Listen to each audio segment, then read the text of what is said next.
Hello radio clinic वलियो बोझो सेहतस मुतलिक फोन इन प्रोग्राम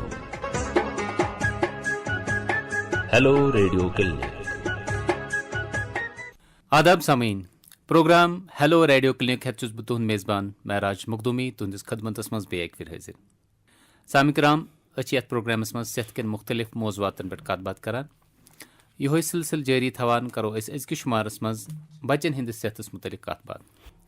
दोस्तों योदवे इंसान सठा तरक्की कर इंसान बनो मॉडर्न मगर अत सत आई तब्दीली सैनिस वथनस बेहनस मज रहनस सहनस मज खेनस चेनस मज तो अम तब्दीली हंद असरात पे सैनिस सेहतस पे कह मनफी असरात पे तो इथे कन बड़न पे असर पे इथे पे लकटन बचन पे गो असर यम कम किस्मिक असरात पे तो अमुक असर कित कन बेमार हंद सूरतस मज नमूदार सपदान अकिस बचस मज अत बारस मज दिन जान सन अजिक मेहमान डॉक्टर रियाज अहमद सोफी साहब। डॉक्टर साहब बहसियत कंसल्टेंट पीडियाट्रिशियन नियोनेटोलॉजिस्ट पन फर्ज अंजाम दिवान। डॉक्टर साहब महकमे सेहतस मज पन फर्ज अंजाम दिवान। बोलिए दोस्तों प्रोग्रामस मज करो डॉक्टर साहबस इस्तकबाल।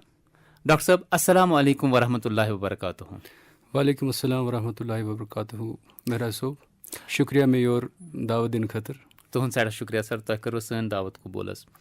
अवलस यो जान तब्दीली गई वारिया सैनिस वथनस बेहनस मज रोजनस मज लाइफ स्टाइल चेंजेस आए तो अक्सर बेशतर पेरेंटन हज शिकायत आसान वालिदीन हज शिकायत आसान कि सोन बच्चे खेवानी अम्स लगानी अमुक उल्ट तह वनकस आसान जि बच्चे खेवान चवान कहें तो मगर यह व्योठ पूठ यथ जन चाइल्ड ओबेसिटी वनान अत गशर तो यह क्या दलील आसान। वो मेरा सोब आज ब्रो अगर 20-30 वरी कत करो सान हस्पताल मज बच्चे एडमिट यमन जन ज्यादा खेन चेन जरूरत आसान यम जन malnourished in the way of undernutrition यानी कि मैल न्यूट्रिशन अत आस्पेक्ट्स अत अंद अ बोन कुन ब्या हेर कुन बुनमिस अंदस वन अंडर न्यूट्रिशन यानी कि यह इंसानस नशो नुमा खतर जरूरत सह खोन चुन तूता वातान कहें तथ वन अंडर न्यूट्रिशन तो यह अंडर न्यूट्रिशन यह 20-30 वरी ब्रो प्रोमिनेंट दुनिया मज प्रथ कुन जाए पर्टिकुलरली अंडर डेवलप्ड मुल्कन मज जन सोन मुल्क तह बिल्कुल। तो with the passage of time युथी इंसान तरक्की कर अवेलेबिलिटी ऑफ फूड गो या बाकी चीज़ गए सोशो इकनॉमिक स्टेटस गो इम्प्रूव यह मैल न्यूट्रिशन गो change into the over nutrition ज़्यादा यानी कि आजकल बच्चन मज वुचान कि अंडर न्यूट्रिशन कॉमन बल्कि हॉस्पिटलन मज एडमिट तम बच्चे यमन जन वेट पन्ने वेट खुद ज़्यादा अगर वो वनकस 2022 मज WHO रिपोर्ट दितमुत तथ मज 340 मिलियन बच्चे यम जन children from the age of 5 to 19 years शिकार अमे ओवर न्यूट्रिशन ओवर न्यूट्रिशन या ओबेसिटी यथ वनान तो अमे ओबेसिटी सत्य कह इफेक्ट्स यम जन इमीजिएट या लॉन्ग टर्म इफेक्ट्स अमे ओबेसिटी हंद।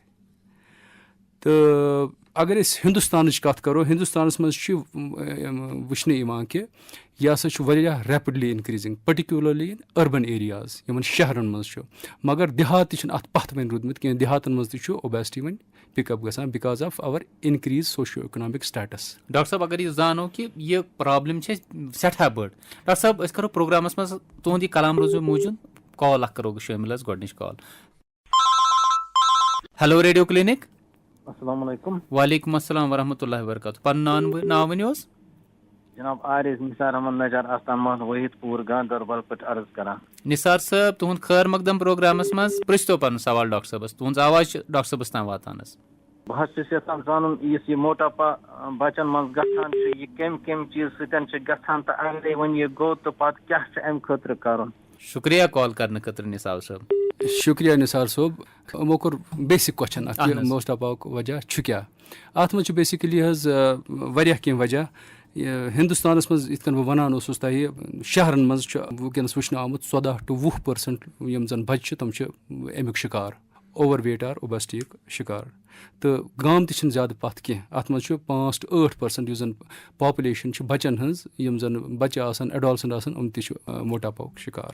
मेन चीज़ यम जन वनी क्वेश्चन पृछान कि अत रीज़न क्या मेन ड्राइविंग फोर्स यस जंक फूड खेवान जंक फूड गो ईजीली एक्सेसिबल फूड यस बनावन पे कहें अन पे बाजर खेन ये वन बाजर खेन सह बे लैक ऑफ फिजिकल एक्टिविटी यानी कि यिथ कन ब्रोट बच्चे गिंदान द्रोकान आजकल तम तूत कह तथ रीजन्स यह क्या क्या स्टडीजन हूँ प्रेशर ज़्यादा बाकी चीज़ तो फिजिकल एक्टिविटी कम आसन तो बे जंक फूड कंज्यूम कर यह इंपॉर्टेंट काज बाकी यम काज वो अत मज रीजन्स कि यह कित कन गोडनथी गो यह अनहेल्दी डाइट वनस एवेलेबल बच्चन अमि सह मोटापा तो फिजिकल एक्टिविटी यह तीचा बच्चन मज रोजम कहें because of so many reasons यम जन रीजन सारे पता कि बच्चे क्या आज गिंदान द्रोकान कहें तम सह सेडेंटरी लाइफ स्टाइल यानी कि अक्सी जाए रोजन तथ मज रीजन्स लाइक बच्चस अगर फोन दिमो अथस मज टेलीविजनस ब्रोह नॉर्मली अम सज टेंडेंसी अक्सी जाए बेहनस तो यह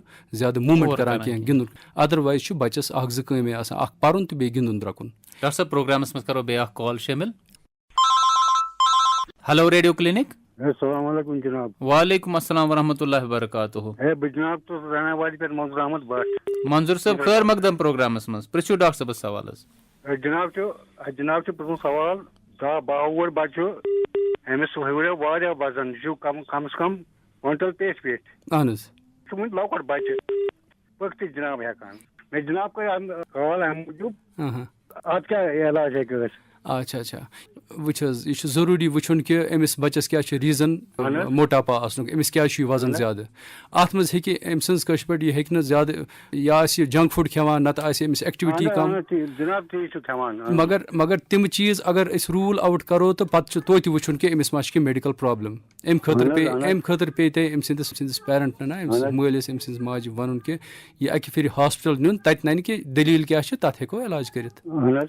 शुक्रिया कॉल करने खतर। डॉक्टर साहब कत करान कि वजह कम फिजिकल इनएक्टिविटी वजह जाए अगर sedentary life style unhealthy diet अगर जंक फूड यानी कि सह खेन चुन जन जरूरी ज्यादा जंक फूडस कुन बच्चे गि तम सह फिजिकल एक्टिविटी अगर कम तम सह सीडेंटरी लाइफ स्टाइल अगर कम या एक्सेसिव स्क्रीन टाइम ये वन यानी कि आजकल बच्चे ज्यादा नबर फील्डस मज गिंदन खुद ज्यादा करान प्रेफर कि अगर फोनस पे गेम गिंदन या टेलीविजन कर वॉच तम सह बेसिकली एक्टिविटी जन फिजिकल एक्टिविटी बच्चस इनहेरेंट कैपेसिटी गिंदन द्रोकनच और योर कर सह कम तो इन यह वेट गेन यह बेसिकली सिंपल यह ओबेसिटी क्या अत मज चीज़ हेकन या अत मज इनटेक ज्यादा या आउटपुट कम यानी कि कंस बच्चस या खेवान ज्यादा एक्टिविटी करान कहें या निमो कह बच्चे खेवान चवान ठीक मगर एक्टिविटी करान कहें तो दुश्वनी सूरतन मज यह इंसान गजा खेवान सह जिसमस मज जमा यह मनी बैंक यानी कि योर बरो और करो इस्तेमाल यह रोज खसान और सही ठीक यह मेन रीजन ब्या रीजन जेनेटिक रीजन जेनेटिक कैंसन फैमिलीजन मज वुचन कि फैमिली जेनेटिकली ओबीज या जेनेटिकली तमन ओवर वेट तो सह कंपोनेंट या कह मेटाबॉलिक डिजीज़ कह डिजीज़ कह एंडोक्राइन डिजीज़ लाइक हाइपोथायराइडिज्म तथ मज हेकान बच्चे ओबीज। डॉक्टर साहब करो प्रोग्रामस में कॉल शामिल। Hello radio clinic. राकेश बोल रहा हूँ शिमला से। जी राकेश भाई फरमाइए क्या पूछना चाहते हैं डॉक्टर साहब से। डॉक्टर साहब से मैं ये पूछना चाहता हूँ कि हमें जो बच्चों को मोटापे से कैसे बचाना और सबसे बड़ी बात है उनके लिए खान पान का क्या मतलब प्रावधान होना चाहिए। राकेश जी इसमें बेसिकली यही होता है कि अगर बच्चे को आप जंक फूड बाहर का जो खाना होता है जैसे चिप्स हैं लेज़ हैं आइसक्रीम है सॉफ्टीज़ हैं तो ये अगर आप बच्चे को ज़्यादा देंगे तो वो मोटापे का शिकार हो जाएगा। और सबसे बड़ी बात एक आदत पड़ जाती है जब बच्चा खाना खाता है तो उसकी वो मोबाइल देखने की आदत होती है क्योंकि खाना भी खाना है और साथ में मोबाइल भी देखता है लेकिन ये भी हमारे सेहत के लिए कितना करेगा बच्चे को। बहुत ही अच्छी बच्चे कार्टून ज्यादा देखते हैं खाना भी खाते हैं चिप्स खाते खाते मोबाइल देखते हैं। बहुत ही अच्छी बात बोली आपने। एक तो बाहर का खाना हुआ जैसे कि जंक फूड आपने बोला और दूसरी बात ये हुई कि अगर बच्चा मोबाइल यूज़ करता है या कार्टून देखता है टेलीविज़न देखता है उस वक्त वो जो वक्त है जो बच्चा देता है वो बैठ के देता है यानी कि इसकी एक्टिविटी इसका जो उठना बैठना होता है इसका खेलना कूदना होता है वो कम हो जाता है। है। उसकी वजह से ये धीरे धीरे आप बोलेंगे कि आज ये बच्चा 2 घंटा बैठ गया, ये अगर आप देखेंगे कि एक हफ्ते में 14 घंटे हो गए, यानी कि 14 घंटे ये बच्चा जो है ये एक जगह बैठा, जो ये खेल सकता था, जो वक्त ये खेल कूद में सर्फ कर सकता था। तो मोबाइल देखना और टेलीविज़न पे गेम्स खेलना या कार्टून्स देखना ये बच्चे के लिए बहुत ही बुरी चीज़ें हैं। और खाली इसके लिए नहीं कि बच्चे का वेट इंक्रीज़ हो जाएगा, लेकिन इससे इसका दिमाग भी अच्छा फिर आगे जाके काम नहीं करता है, इसके दिमाग में कुछ अजीब अजीब चीज़ें आ जाती हैं। और यही 2 चीज़ें हैं आजकल दुनिया में, न कि हमारे इस मुल्क में, लेकिन दुनिया के हर एक कोने में यही 2 चीज़ें हैं। ये है कि बच्चों को जो है मोबाइल से या टीवी से मतलब दूर रखना पड़ता है, लेकिन बच्चा जो है ताकि खेल कूद कर सके उसमें तो कोई दो राय है ही नहीं, उसमें कोई दो राय है ही नहीं। बच्चे को तो मोबाइल और टीवी से दूर रखना ही है। और हम अगर मेडिकली बोले तो मेडिकली हम बोलते हैं 24 घंटों में बच्चा मोबाइल या टीवी के साथ 2 घंटे से कम बैठना चाहिए, उससे ज़्यादा तो बैठना ही नहीं चाहिए। इंक्लूडिंग कि वो समय जो ये किताबों के साथ देता है मोबाइल पे या स्कूल के काम के साथ देता है, क्योंकि आजकल ऑनलाइन काम भी होता है। तो मोबाइल यूज़ करना, टीवी यूज़ करना ज़्यादा और जंक फूड खाना, ये बहुत ही इम्पोर्टेंट चीज़ें हैं जिससे बच्चे को मोटापा हो सकता है। जी। शुक्रिया कॉल करने के लिए राकेश साहब। जी धन्यवाद।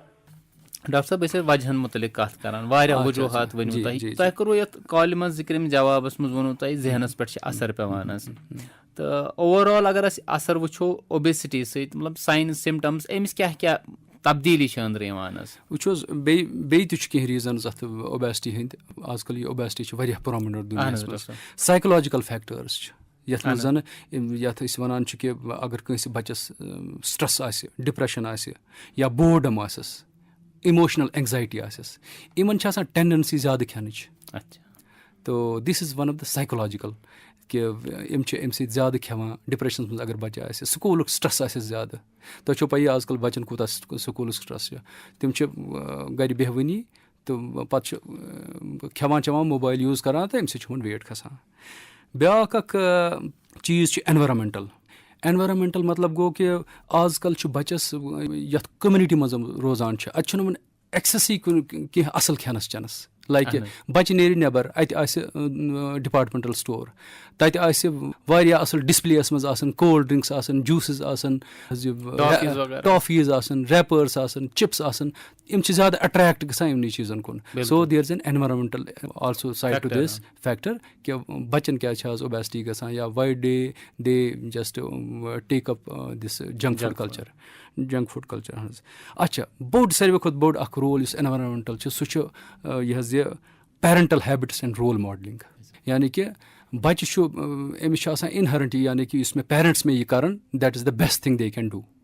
बच्चे सद खुद पन मोल मोज अख रोल मॉडल, यह मोल मोज कर बच्चे ते यिथ कन सन बुजुर्ग वन कॉकर तछान पूत हेचान। अगर कॉकर पूतिस वन च बन इंसान, सह पूत बन इंसान, सह बन कॉकरे ना। So our parents are our role models. तो यह मोल मोज कर मोल मोज खे जंक फूड, बच्चे खे नेचुरली। सही ठीक अस नश पेशेंट तम वन कि यह खेवान जंक फूड, बहुत अक्सर तमन वन कि जंक फूड खेवान अनान कत, he is not an earning hand, अनान कत फ्रिजस मज थमुत जूस तम चो। We should have our homes free of junk food, only then you can तुम हेक्यू पन्न बच्चन वन कि एडवाइस कर यह कर कह, यानी कि तिमन गि सबकॉन्शियस माइंडस मज कि यह चीज़ सैनिस गरस मज कह, यह चीज़ हेक असल कह। बिल्कुल युस चीज़ गरस मज युस चीज़ ड्राइंग रूमस मज फ्रिजस मज किचनस मज सह that is an indirect invitation to the child कि यह चीज़ खेन and we eat it, there is no problem in taking it. तो इसलिए सारे खुद बोड रोल अत malnutrition towards over nutrition गोमुत, अत मज पेरेंट्सन हुंद, मालिस माज हुंद। तिमन basically have to walk the talk, उनको वो करके दिखाना है जो उनको बोलना है। सही। तो बच्चस अगर वो यम खे कहीं पान खेमो सह पॉसिबली कि सह खे ना। अगर बच्चस वो तुम मो वो मोबाइल कह, डोंट यूज इट, टीवी में वो कह, पान वो सह गि ऑफेंड, सह दप मीन पेरेंट्स क्या मे वन when they can do this good thing, they take it as a good thing because this is being done by their parents.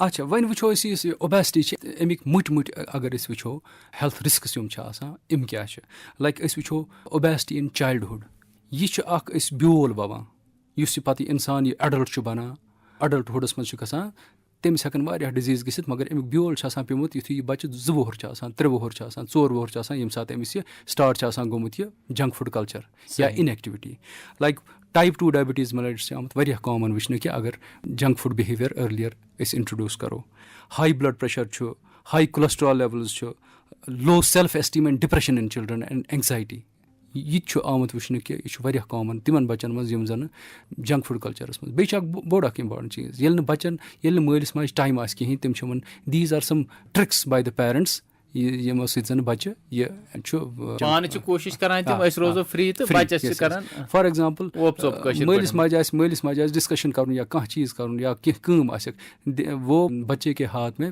Mobile phone थमा देंगे उसको काम करने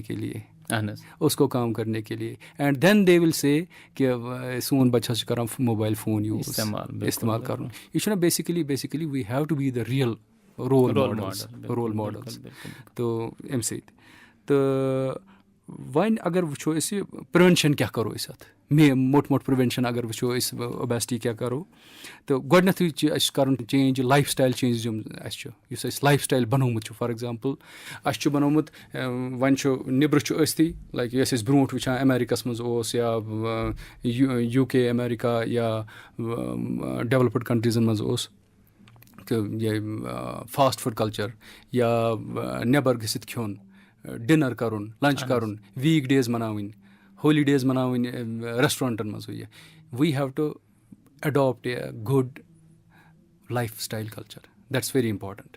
So culture is basically inherit kormut ch panen jadazan buzargan nish yem khatar kashir agar is kashir his basically we are Kashmiris agar is kashir his kath karo to yem cheez as panyo buzargo ditmit is timan pet agar is nazar trawo yem cheez asi nahi yeti sahi ये चीज़ें ही नहीं थी अस पाक तो मुनज़ा वो चीज़ों नश ठीक है मगर आजकल बनोमुत खोन चुन तनोमुत फैशन तो social status like patient doctors अमिस वन डॉक्टर साहब अमिस कोर नीड़ दोद क्या दलील क्या गई गई डोमिनोज पिज़्ज़ा खेने KFC गमत यह बेसिकली अमिस टैग लगान पन्निस पानस कि I am so much affluent that I can afford these things गो खेन चेन कल्चर बनो स्टेटस सिंबल बनो खेन चेन तो यह गो सैनिस लाइफ स्टाइलस मज मर्ज मिलो तो मगर प्रोन खेन चेन साद तरीकस मज बेसिकली खेन चेनस मज आज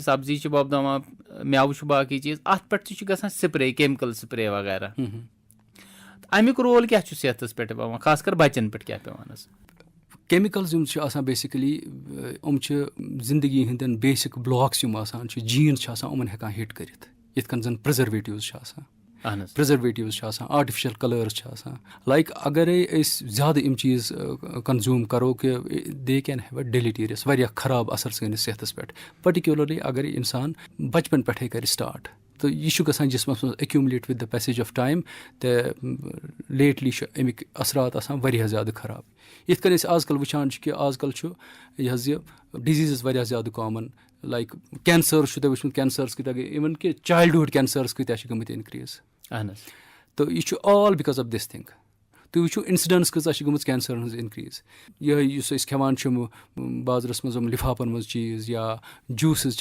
कैंड जूसेस तुम वो दोद ये दोदस डब दोदस शेल्फ लाइफ आ 6 रेत तुम अगर गव दोद नियो सह करियो पत कचन दोहन हेकु तुम गर थी so you can see that's natural पत वो तुम जन कैनड फूड या कैनड मिल्क अत शेल्फ लाइफ नियरली 6 months तो यह 6 months लाइफ कम सत because of use of preservatives इमे प्रिजर्वेटिव सानी बॉडी मज एक्यूमुलेट गसान तो उहुंद मनफी असर कूता आसि यह हेकु तुम पान अंडरस्टैंड करित बिल्कुल तो बेसिक कोशिश यह करें कि अगर प्रत कंस आज किचन गार्डन हंद आसान पाने अगर कर ऑर्गेनिक फार्मिंग थोड़ा यह पानस घरस मज कंज्यूम गस तिम करन कंज्यूम अम सत गसन वारिया कि मुश्किल हल बिल्कुल डॉक्टर साहब जी डॉक्टर साहब यम तुम असरात फरमान तो ब्लड प्रेशर हेकान बढ़ित शुगर हेकान गच्छित कार्डियो मतलब हार्टस पे असर हेकान नॉर्मल बच्चे पेरेंट अमिस आइडेंटिफाई कर अमिस वुचुन कि यह व्योठ किन यह न्यूक किन यह बराबर वजनस यह पेरेंट कित कन करे अमिस नसा यह हसा वजन बराबर ऐ ओबेसिटी कहें यह कित कत क्राइटेरिया मज करे अमिस कित कन दप अमिस नसा ऐ वजन 4 तो कम वो अख चीज ऑब्जर्व कोर्मुत कि पेरेंट्स आजकल इवान यूजुअली डॉक्टर निश अगर तुमन वजन बराबर तह तम खुद कम आसिक तिमन बासान कि मेनिस बच्चस वजन कम यानी कि they seek medical attention if their weight is a little bit less और even if it is equal to her age और दिस सेक्स तो अगर बच्चस ज्यादा वेट आसे अमि खतर कंसल्टे करान डॉक्टर्स तो रफली हेक सह वुचित यम जन पीर अमिस आसन फॉर एग्जांपल क्लासस मज 5-6 बच्चे या दोस्त अमिस तमिस तर पाने फिक्र कि यह बच्चे मा मेन बच्चे अमिस एज बराबर अहंदी मगर यह मा आउट ऑफ बाउंड्स यह अहंद खुद कम अहंद खुद ज्यादा सह रफ आइडिया युस जन पेरेंट वुचित हे कि बच्चस कह प्रॉब्लम या जनरली आसान वुचन दिस इज बाय ऑब्जर्वेशन मगर यूजुअली बच्चे युस आसे अमिस ग्रोथ चार्टिंग यिवान करना ग्रोथ चार्टिंग अम सज एज वुचन अम सुंद वेट वुचन हाइट वुचन यह अकिस ग्रोथ चार्टस पे WHO कोर्मुत फॉर्मुलेट या इंडिया मज Indian academy of paediatrics growth charts available 6 रेत अगर डॉक्टर्स निश गि पेरेंट अख बच्चे हेत सह कर तमिस ग्रोथ प्लॉटिंग तम तल तन फिक्र कि यह अमिस weight height age as per age कि यह आउट ऑफ बाउंड्स यूजुअली वना अगर 50th परसेंटाइल तथ चार्टस पे वेट आसे हाइट आसे सह नॉर्मल आसान अहन डॉक्टर साहब युस अस इम्यूनाइजेशन कार्ड मिलान सरकारी हस्पतालन मज या प्राइवेटस मज तथ पकन हिश डब डब सह ग्रोथ चार्ट यानी कि बच्चे निमो इम्यूनाइजेशन खतर तत तुम हाइट वेट कर वुचन बच्चे पन्नस नोक्तस पे कि यह ओर योर डोलमुत तो तत हेकान डॉक्टर अख इंटरवीन करित अहन डॉक्टर साहब कैंचन बच्चन मज जन व्योठ थोड़ा वजनस मज चोर तो फ्रेक खचान तो अत क्या वजह आसान तो अमिस क्या हेको कर अमिस बच्चस फ्रेक अमे मूजूब खसान कि अगर कंस बच्चस वेट ज्यादा अमिस फैट कंटेंट वारिया ज्यादा जिस्मस मज एब्डामनस मज तस यानी कि अमिस तूत फैट कंटेंट कि लंगस कैपेसिटी पे फूलनच एक्सपेंडेबिलिटी शीशन तथ तीजा सो एक्सपेंडेबिलिटी कहें या अमिस एयरवेजन तमुत compression because of fat around them तो that can be one of the reasons तमें वन अत मे स्लीप एपनिया तह कॉमन कंडीशन युस जन बिकॉज ऑफ ओबेसिटी गसान यानी कि शोंगन विज बच्चस ख्रोख खसान कैंचन बच्चन मज ख्रोख तसान डॉक्टर साहब तथ तह वजह ओबेसिटी कमिस समकुन अगर कंस बच्चस ख्रोख खसान रात क्युत पे यल थवान तो निंदर करान मगर ख्रोख नीर अमि खतर कमिस डॉक्टर साहब कंस जनरल फिजिशियनस हेकन समखित तो सह तुम फर्दर गाइड कर अमिस क्या प्रॉब्लम कि सह तुम फर्दर रेफर कर टू पीडियाट्रिशियन बच्चन हंदिस डॉक्टर्स तो सह वुच कि असली दलील क्या अच्छा गो अमिस हटिस मज तह प्रॉब्लम आसान तम वजह हटिस मज हे नस्त मज हे हटिस पतकिन गुदूद आसान तथ मज हे बिकॉज ऑफ ओबेसिटी हे स्लीप एपनिया हे तो अत डॉक्टर्स निश गन चेकअप करना तमी फ्रीक्वेंटली हेल्थ चेकअप्स करना यह अमी साथ गन डॉक्टर्स कह प्रॉब्लम गि रूटीनली तह बच्चे नुन डॉक्टर्स एटलीस्ट 5-6 रेत नुन यह वुचन खतर कि डॉक्टर साहब यह मे बच्चे तुम वुचतो यह ग्रो करान फुली डॉक्टर साहब यम बच्चे वन ब्रोह कुन प्यूबर्टी कुन बढ़ान बालोगियतस कुन बढ़ान तिमन मज ओबेसिटी सत क्या फर्क पे खास कर लड़कियन मज वो युथे यह बच्चे युथे अमिस आसान रूदमुत यह रूटीन कि सिडेंट्री लाइफ स्टाइल या अमिस यह जंक फूड कल्चर रूदमुत कि by adolescents they are just entering into the adulthood बे इमोशनली वारिया लायबल एडोलसेंट्स तो अगर यह अडोलसेंट ओबीस अमिस सेल्फ एस्टीम सह हिट गसान सेल्फ एस्टीम हिट गि डिप्रेशन शिकार गसान बे एंग्जाइटी मज शामिल तो अमिक रिपरकशंस वारिया ज़्यादा खतरनाक यानी कि एडोलसेंस मज अगर बच्चे ओबीज आसे तो मगर सह तमी साथ तमिक शिकार गोमुत कि यह ब्योल इत मे तुम वोन यह वोमुत लकचार पे इन सेल्फ एस्टीम जन या एंग्जाइटी डिप्रेशन अमिक शिकार गसान फ्रेक खचान स्लीप एपनिया गसान रात को फ्रेक खचान तो अमे अलाव कम अलामत तम यम जन मालिस माज पज हेस थवन कि नसा यह डॉक्टर साहबस नुन तो युथ अमिस ब्रोह कुन प्रॉब्लम गि युथी बच्चस वजन ज़्यादा आसान वारियाह कह प्रॉब्लम हेकन ٲسِتھ लाइक बच्चे अगर पकि यह छुन हेकान ज़्यादा पकित कह अमिस शांश खसान फ्रक खसान तो यह छुन स्टडीज़ मज कंसंट्रेट हेकान करित कहीं क्याजि शामस अगर खुरक खसि अमिस स्लीप डिस्टर्ब गसान कि पत्त दोहले अमिस निंदर खसान तो यम कह खास इंपॉर्टेंट चीज़ सि जन यह पेरेंट्स पज यह बच्चे और नुन बे जनरल रोल यह जन पेरेंट्सन हुन तो बे स्कूल रोजान अत मज रोल तो तथ पे यह कर लाइक अस गरस मज सपोर्टिव एनवायरमेंटल रोल कर अगर बच्चे ओबीज यह दुत्कार कह अत सनुन यह अदरवाइज सेल्फ एस्टीम हिट गसान यह एंग्जाइटी डिप्रेशन शिकार गसान बेसिकली सारी फैमिली अत मज इनकलकेट कर यह वो वनिक तान कि खनक चनक आदाब मोबाइल इस्तेमाल करनुक आदाब या टेलीविजन वुचनुक आदाब ताकि बच्चे तो हेच यी यह बच्चस दिन अकि बिंज ईटिंग बच्चे करनाउन कह वह मज वन कि अगर बच्चन खबर क्या खोमुत बत आसन खोमुत कह तो यह फाक सान माज क्या बेसिकली करान carbohydrates in the form of rice and rice wheat या रोटी वारियाह ज़्यादा दिवान so we have to encourage small frequent meals like 3 बड़ मील या तथ सत करो 2-3 लकट स्नैक्स ऐड तो स्मॉल फ्रीक्वेंट मील्स अम सरिया प्रॉब्लम हल तो डॉक्टर साहब प्रोग्रामस मज करो कॉल शामिल। Hello radio clinic. हाँ नमस्ते। नमस्ते जी। जी हम योगेश जांगड़े बोल रहे हैं बेमेतरा छत्तीसगढ़। जी योगेश जी। हाँ सर हम सवाल पूछना ये चाहते हैं कि ये बच्चा है 10 साल का लेकिन थोड़ा सा उसका मोटापा ज्यादा है तो खाने वाने में क्या क्या सावधानी रखें? जी अच्छा योगेश जी ये बताइए आपका बच्चा जो है वो 10 साल का है? हाँ जी हाँ जी। इनका वेट कितना है? ये वेट लगभग है 48 के आसपास। इनको तो मोटापा है ही बहुत ज्यादा। तो आज तक आपने किसी डॉक्टर साहब को दिखाया इसके लिए? अभी तक तो नहीं दिखाया है। अभी तक नहीं दिखाया आपने? क्यों नहीं दिखाया है आपने?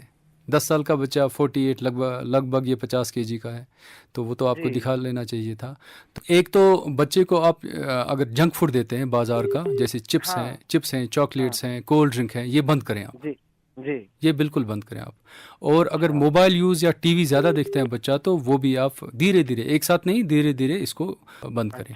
और बच्चे के सामने आप ना टीवी देखेंगे ना खुद मोबाइल यूज़ करेंगे। अच्छा तो ये 2 काम अगर आप अच्छे से रिलीजियसली करेंगे तो आपकी जो प्रॉब्लम है वो बहुत ज़्यादा ठीक हो जाएगी। और इसके बाद आपको ज़रूरी एक पीडियाट्रिशियन को भी दिखाना है। वो देखेंगे कोई मेडिकल कंडीशन तो नहीं है जिसको देखना पड़ेगा। अच्छा जी थैंक यू फॉर कॉलिंग। ठीक है धन्यवाद।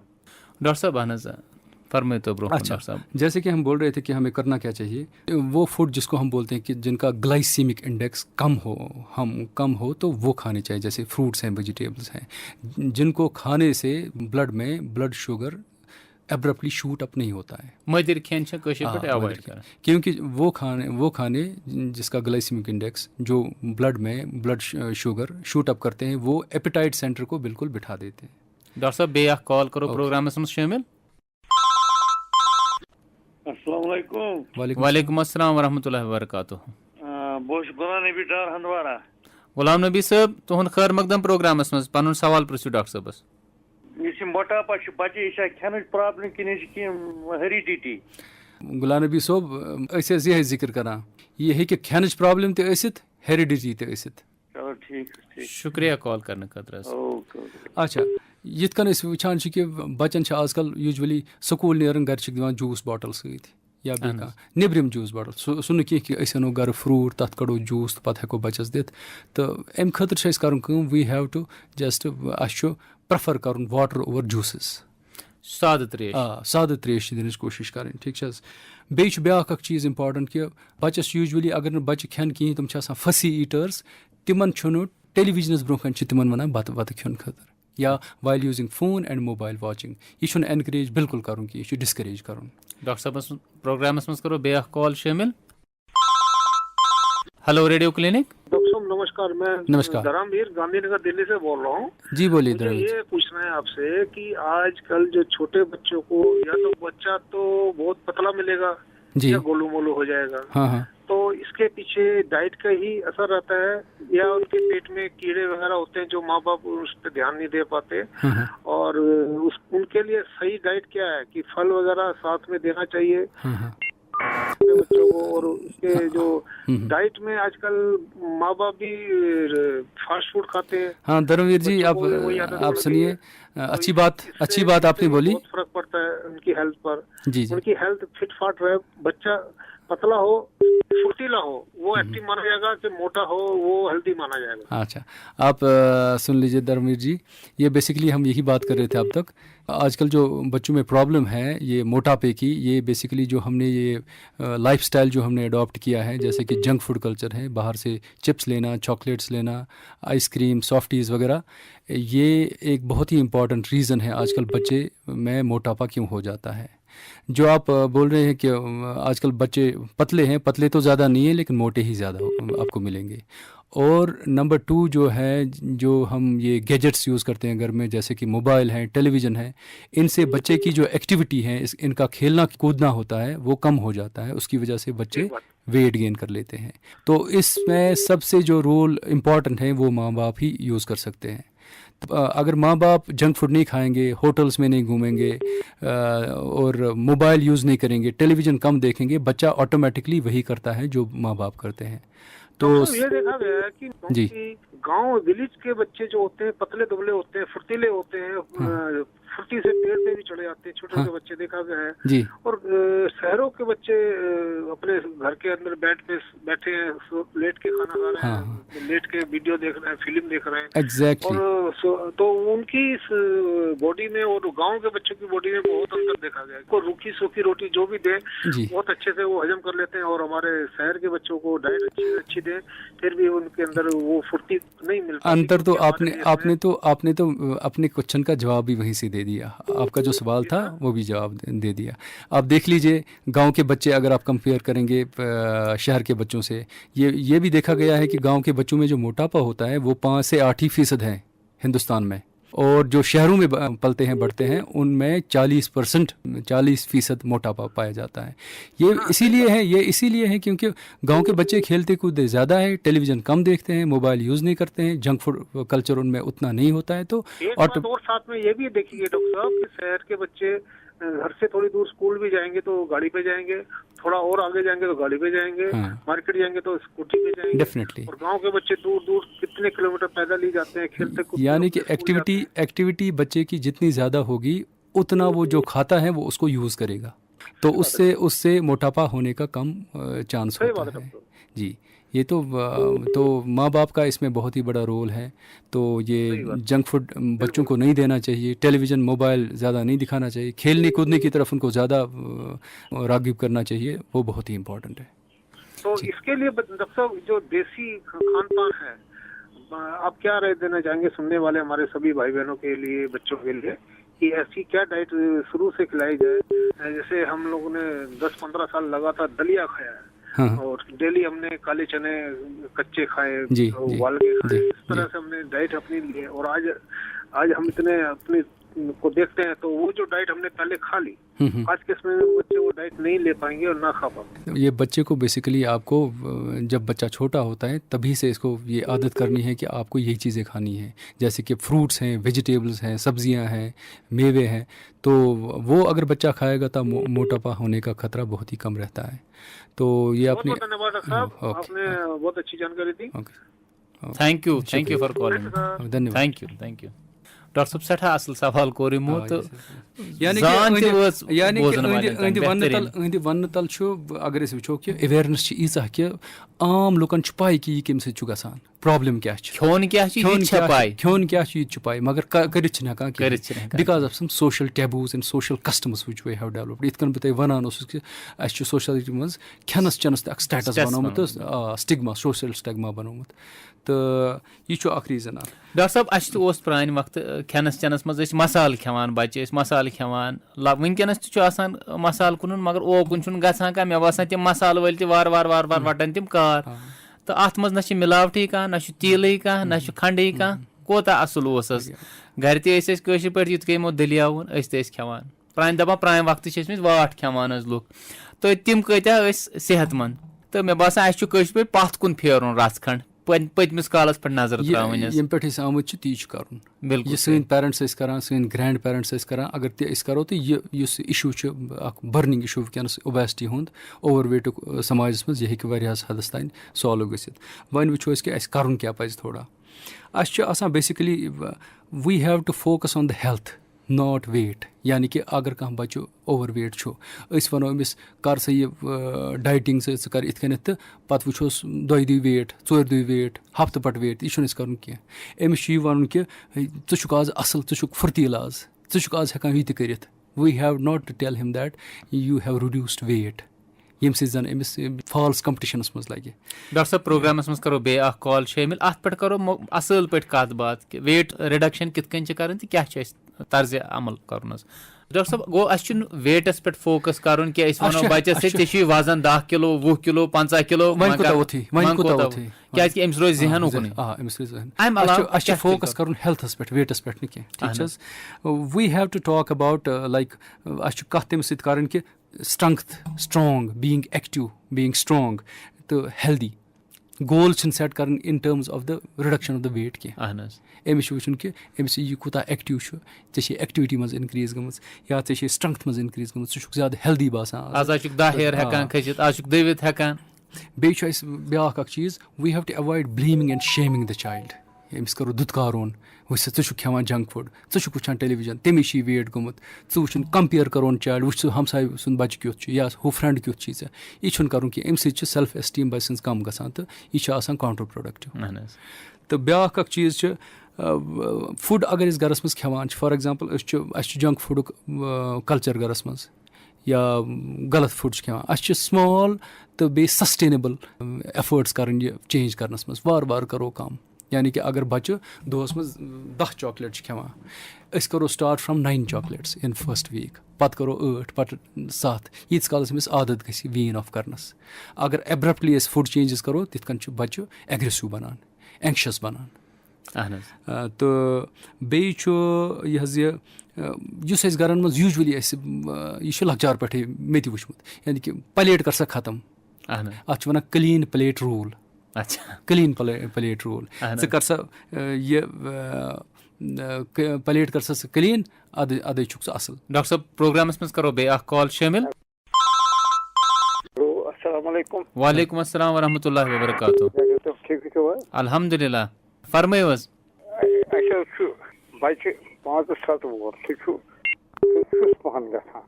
तह पज चीज करुन अगर तुम बच्चे बासान शुस सेहत किन बासान कमजोर पहनस तह पज अकिस नजदीक हस्पतालस मज गन डॉक्टर सोबस वुचुन कुन सात मलिस मा शक कि बच्चे शुस मगर आसान छुन कह ठीक है तुम गो नजदीक हॉस्पिटलस मज तह डॉक्टर सोबस सह हे वनित कि यह पज पे शुस कि यह बिल्कुल ठीक।